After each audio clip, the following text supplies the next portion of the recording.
கிறிஸ்துவுக்குள் மிகவும் பிரியமானவர்களே, யாவருக்கும் இயேசு கிறிஸ்துவின் இனிய நாமத்தில் வாழ்த்துக்களை தெரிவித்துக் கொள்கிறேன்.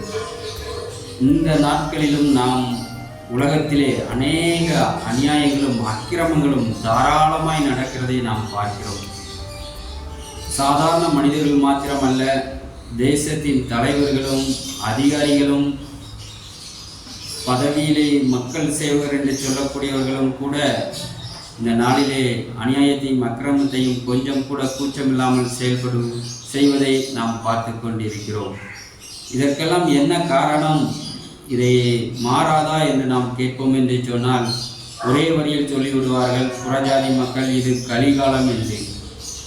தேவனுடைய பிள்ளைகளோ கடைசி நாட்களில் அன்பு தணிந்து போகும், ஆகவே இப்படிப்பட்ட காரியங்கள் நடக்கிறது என்று கூறிவிடுவார்கள்.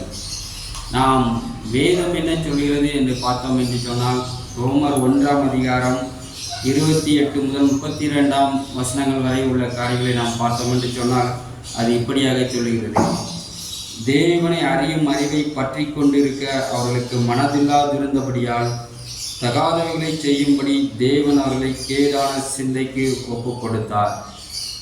இன்றைக்கு மக்கள் அநியாயம் அக்கிரமம் நடக்கிற காரியம் எப்படி என்று சொன்னால், தேவனே அவர்களை கேடான சிந்தைக்கு ஒப்பு கொடுத்தார்.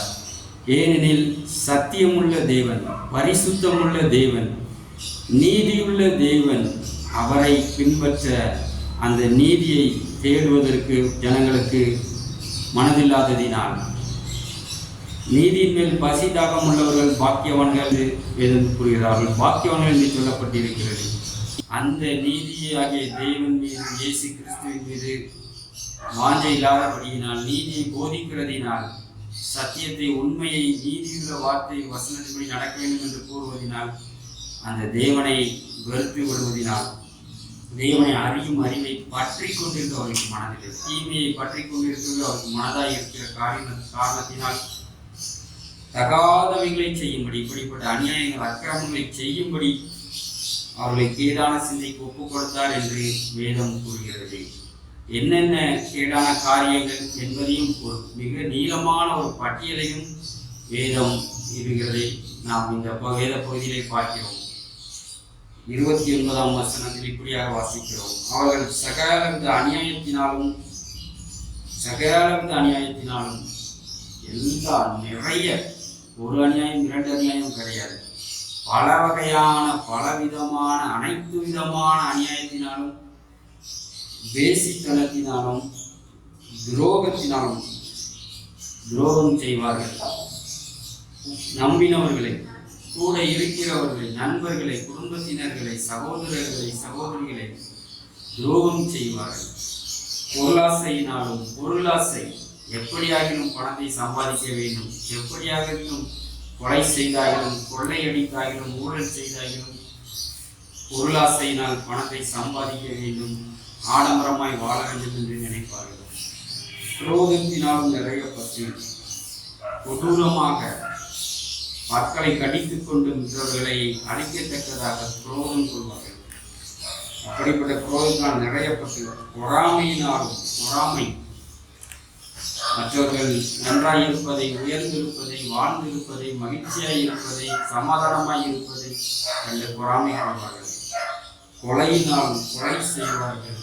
குற்றமில்லாத இரத்தத்தை, தேவ சாயலால் உண்டாக்கப்பட்ட மனுஷனுடைய இரத்தம் சிந்தப்படக்கூடாது, நான் அதற்கை பழி வாங்குவேன் என்று தேவன் சொல்லியிருந்தார். ஆனால் அப்படிப்பட்ட தேவ சாயலால் உண்டாக்கப்பட்ட மனிதனுடைய இரத்தத்தை சிந்துவார்கள். வாக்குவாதத்தினால், வாக்குவாதம் தேவையில்லை. அநேக இடங்களில் பார்ப்போம் என்று சொன்னால், உண்மைக்கு புறம்பான ஒரு காரியத்தை பேசி உண்மையை அழிக்கபடி, சத்தியத்தை அநியாயத்தினாலே அழிக்கும்படியாக வாக்குவாதங்களை செய்வார்கள். வஞ்சகத்தினாலே செய்வார்கள். வஞ்சகம், கூடவே இருந்து குளிப்பறிப்பார் என்று சொல்வது போல அநேக வஞ்சனையான காரியங்களை செய்வார்கள். வஞ்சகம், நன்றாய் பழகிக்கொண்டே நம்மை வஞ்சித்து அழிப்பார்கள். வன்மத்தினாலும் நிறைந்தவர்களாய் நம் மீது ஒரு எதிரியை போல நம்மை அழிக்க வன்மம் கொண்டிருப்பார்கள். புறங்கூறுகிறவர்களுமாய் நம்மை புறங்கூறுவார்கள். நம்மை மற்றொருவரை கெடுத்து அநியாயமாய் இல்லாத பொல்லாத காரியங்களை பேசுவார்கள். அவதூறு பண்ணுகிறவர்கள், மற்றவர்களை தூஷிப்பார்கள், மற்றவர்களுடைய நற்பெயரை கெடுப்பார்கள், மற்றவர்களுடைய மேன்மைகளை பெருமைகளை மிகவும் தரைக்குறைவாக தாழ்த்தி பேசுவார்கள். இது ஒரு தலைவரை குறித்தும் இருக்கலாம், மனிதரை குறித்தும் இருக்கலாம், இல்லாவிட்டால் ஒரு தேசத்தின் மக்களை, ஒரு இன மக்களை கூட குறித்து தாழ்வாய் பேசுவார்கள். தேவ பகைஞருமாய், தேவனுக்கு பகைஞராய் இருப்பார்கள். உண்டாக்கின தேவன் அவர் காட்டிய வழியில் நடவாமல் அவரையே எதிர்க்கக்கூடியவர்களாய் பகைஞராய் இருப்பார்கள். காயினை போல துராகிருதம் பண்ணுகிறவர்களுமாய், அதாவது நம்முடைய பாஷையில சல்லித்தனம் பண்ணுகிறவர்களுமாய், சல்லித்தனமான வேலைகள், சண்டைகளை உருவாக்குகிறவர்கள், கலகத்தை உண்டாக்குகிறவர்கள், தரங்கட்ட போன நடக்கிறவர்களுமாய், செயல்படுகளுமாய், பேசுகிறவர்களுமாய், தீமை செய்வதுமாய் இருப்பார்கள். அகந்தை உள்ளவர்களுமாய், அதாவது பெருமை, ஒன்றிற்கும் தகுதியில்லை என்று சொன்னால் கூட தன்னை ஒரு பொருட்டாக இல்லாததை இருப்பது போல காண்பிக்கும்படியாய் பெருமையுள்ளவர்களாய் இருப்பார்கள். இல்லாவிட்டால் தன்னுடைய தகுதியை மிகவும் அதை குறித்து மேன்மைப்படுத்தி மற்றவர்களை தாழ்வாக நினைத்து நடத்துகிறவர்கள். வீம்புக்காரருமாய், வீம்பு, நீ பெரியவனா நான் பெரியவனா, ஆங்கிலத்தில் ஈகோ என்று சொல்வது போல வீம்பு பண்ணுகிறவர்களாய் இருப்பார்கள். பொல்லாதவைகளை யோசித்து பிணைக்கிறவர்களுமாய், அதாவது பொல்லாத தீமையான காரியத்தை செய்வதற்கு அவர்கள் உட்கார்ந்து யோசிப்பார்கள். நம்முடைய பேச்சுவழக்கிலே சொல்வார்களே, அறை எடுத்து யோசிப்பார்கள் போல இதெல்லாம் செய்வதற்கு என்பது போல பொல்லாத காரியத்தை உட்கார்ந்து சிந்தித்து அதை நன்கு யோசித்து திட்டம் பண்ணி செயல்படுத்துகிறவர்களாக இருப்பார்கள். ஒரு மக்களுக்கு, மனிதருக்கு, குடும்பத்திற்கு, தேசத்திற்கு தீமையை கொண்டு வரும்படியாய் உட்கார்ந்து யோசித்து செயல்படக்கூடிய அளவிற்கு செயல்படுப்பார்கள். பெற்றோருக்கு கீழ்ப்படியாதவர்களுமாய், பெற்றோரை மதிக்காதவர்கள், பெற்றோர் பேச்சை கேட்பாதவர்கள், பெற்றோரை வேதனைப்படுத்துகிறவர்களாய் இருப்பார்கள். உணர்வில்லாதவர்களுமாய், அதாவது இந்த நாட்களை நான் பார்க்கும் பொழுது அரைகுறை ஆடையோடு குடும்ப பெண்களே குடும்ப நிகழ்ச்சிகளில் பங்கேற்பதை நாம் பார்க்கிறோம். நல்ல குடும்பத்து பெண்களே, ஏனெனில் எப்படி இப்படி அரைகுறை ஆடையோடு என்று சொன்னால் அவனுக்கு அந்த உணர்வுகள் இல்லை. அப்படிப்பட்ட உணர்வு இல்லாதவர்கள், பாவம் செய்கிறோம் என்று சொன்னால் நான் செய்வது தவறு, மற்றவர்களை வேதனைப்படுத்தும், தேவனை வேதனைப்படுத்தும் என்ற உணர்வே இல்லாதவர்களாய் பாவம் செய்து கொண்டிருக்கிறவர்களாய் இருப்பார்கள். உடன்படிக்கைகளை மீறுகிறவர்களுமாய் என்று வேதம் சொல்லுகிறது.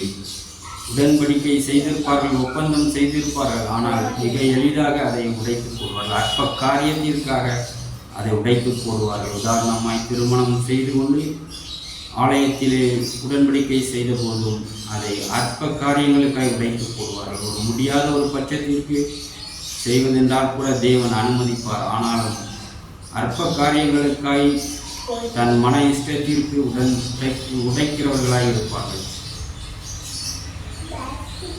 இணங்காதவர்களுமாய், அதாவது ஒரு பொது காரியத்தை செய்வோம் என்று சொன்னால் இன்றைக்கு அநேக இயக்கங்களிலே, அமைப்புகளிலே, சங்கங்களிலே, தேவாலய அமைப்புகளில் கூட அநேக பிரச்சனைகள் உருவாகிறது. எதனால் என்று சொன்னால் இணங்காதவர்கள். எனக்கு தெரிந்த ஒரு ஆலயம் மிகவும் பாழடைந்து இருக்கிறது, பார்க்கவே மிகவும் மோசமாக இருக்கிறது. அதை ஒரு தரப்பினர் இடித்து கட்ட வேண்டும் என்று ஆசைப்படுகிறார்கள், மற்றொரு தரப்பினர் அதை அப்படி செய்ய முடியாதபடிக்கு அதை தடை பண்ணி எதிர்த்து இன்றைக்கும் அந்த ஆலயம் ஒரு பாழடைந்த ஒரு கட்டடம் போலவே இருக்கிறது. ஏனென்றால் இணங்காதவர்கள், நல்ல காரியத்திற்கு இணங்காதவர்கள். இப்படிப்பட்டவர்கள் தாங்கள் ஒரு பழைய வீட்டிலே இருப்பார்களா என்பதை நினைத்து பார்க்க வேண்டும். ஆனால் தங்களுடைய பெருமைக்காகவோ தங்களுடைய சுய நலத்திற்காக ஒரு இணக்கமான ஒரு போக்கு இல்லாமல் அந்த காரியத்தையே கெடுத்து பாழாக்கி தங்களை முக்கியத்துவப்படுத்தி கொண்டிருக்கிறார்கள். இப்படி இணங்காதவர்களாய் இருப்பார்கள் அநேக இடங்களில். இரக்கமில்லாதவர்களுமாய் இருக்கிறார்கள் என்று சொல்கிறது. அவர்களிடத்தில் இரக்கமே கிடையாது. ஒரு ஏழை மனிதன் வந்தால் கூட அவனை மிகவும் கடினமாய் நடத்துவது, துரத்தி விடுவது, இல்லாவிட்டால் தன்னிடத்தில் வேலை செய்கிற ஒரு மனிதனுக்கு முக்கியமான நேரத்தில் வேலையோ அல்லது ஒரு சம்பளமோ நேரத்திற்கு கொடுக்காமல் அவனை அலக்களித்து வேதனைப்படுத்துவது, இப்படிப்பட்ட இரக்கமே செய்யாதவர்கள் இப்படிப்பட்ட மனிதர்களாய் இருப்பார்கள் என்று வேதம் சொல்லுகிறது. இது எல்லாவற்றையும் விட இன்னும் எனக்கு ஆச்சரியமாய் இருக்கிற இன்னொரு விஷயத்தை அடுத்த வசனத்திலே நாம் பார்க்கிறோம். 32ஆம் வசனத்திலே, இப்படிப்பட்டவர்களை செய்கிறவர்கள் மரணத்திற்கு பாத்திரராய் இருக்கிறார்கள் என்று தேவன் தீர்மானித்த நீதியான தீர்ப்பை அவர்கள் அறிந்திருந்தும் இந்த பாவமெல்லாம் இருக்கும் என்று சொன்னால் இரண்டாம் மரணமாகிய நரகத்திலே நாம் பங்கடைவோம், நமக்கு மரணத்திற்கு பின்பு ஒரு நன்மையான வாழ்க்கை கிடையாது என்று அறிந்திருந்தும் உணர்ந்திருந்தும் தெரிந்திருந்தும் அவர்கள் இது எல்லாவற்றையும் அவர்கள் செய்கிறார்கள். தேவ நீதியான தீர்ப்பை அறிந்திருந்தும் மரணம் வரும் என்று தெரிந்திருந்தும் அவர்கள் துணிகரமாய் இல்லாவிட்டால் மூடத்தனமாய் அவர்கள் செய்வதை நாம் பார்க்கிறோம்.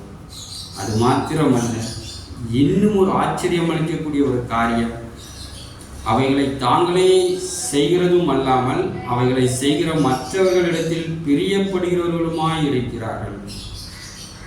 அவர்களே செய்வது மாத்திரமல்ல, இதை செய்கிற மற்றவர்களிடத்திலும், அதாவது நன்மையை காட்டிலும் தீமையான காரியங்கள், கெட்ட விஷயங்கள் வேகமாக பரவும் என்று சொல்வார்கள். இன்னைக்கு உதாரணத்துக்கு நாம் பார்ப்போம் என்று சொன்னால், ஒரு மனிதன் நன்மை செய்தால்தான் மற்றவர்களுக்கு சமூகத்திற்கு பயப்பட வேண்டும், நம்மை எதிர்ப்பார்கள், ஜனங்கள் அழிப்பார்கள் என்று சொல்லி. ஆனால் தீமையான ஒரு காரியத்தை செய்வார்கள் என்று சொன்னால் மக்களுக்கு பயப்பட வேண்டியதே இல்லை. அவர்களோடு அநேக மக்கள், நல்ல மனிதர்கள் கூட இணைந்து கொள்வதை நம்மால் காண முடிகிறது.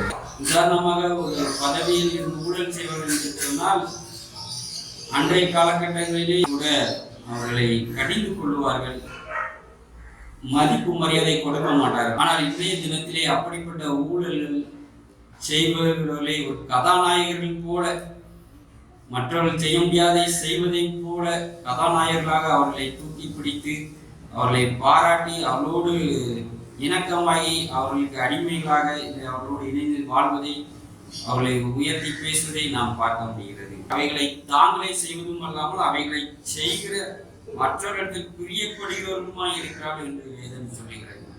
நம்முடைய மக்கள் அப்படித்தான் இருக்கிறார்கள். ஆனால் தேவனுடைய மனிதர்களோ, பரலோக ராஜ்யத்தை சுதந்திரித்துக் கொள்ளப் போகிற மனிதர்களோ எப்படிப்பட்டவர்களாய் இருக்கிறார்கள்? அதற்கு லோத்தை உதாரணமாக தேவன் காண்பிக்கிறார். தேசத்தில் நடக்கும் அநியாயம், அக்கிரமத்தை கண்டு அவன் நாள்தோறும் தன்னுடைய நீதியுள்ள இருதயத்திலே அவன் பாதிக்கப்படுகிறான். ஐயோ, தேசத்தில் இப்படி அநியாயம் நடக்கிறது, அக்கிரமம் நடக்கிறது, தேசத்தில் இப்படிப்பட்ட தீமைகள் நடக்கிறது, பாழாய் இருக்கிறார்கள் என்று, பாழாய் போய் கொண்டிருக்கிறார்கள் என்று சொல்லி நாள்தோறும் தினந்தோறும் ஒவ்வொரு நாளும் அவன் வேதனைப்படுகிறான். நீதியுள்ள தொழில் வேதனைப்படுகிறான். அவனை தான் ரட்சித்திருக்கிறார் என்று வேதம் அழகாக இருக்கிறது. ஆகவே பரலோகராஜ்ய சுதந்திரிப்பவர்களும் நரகத்தை சுதந்திரிப்பது எப்படிப்பட்டவர் என்று இந்த நாளை தேவன் நமக்கு காண்பித்துக் கொண்டிருக்கிறார். நீங்கள் எதை சுதந்திரித்துக் கொள்ளப் போகிறீர்கள்?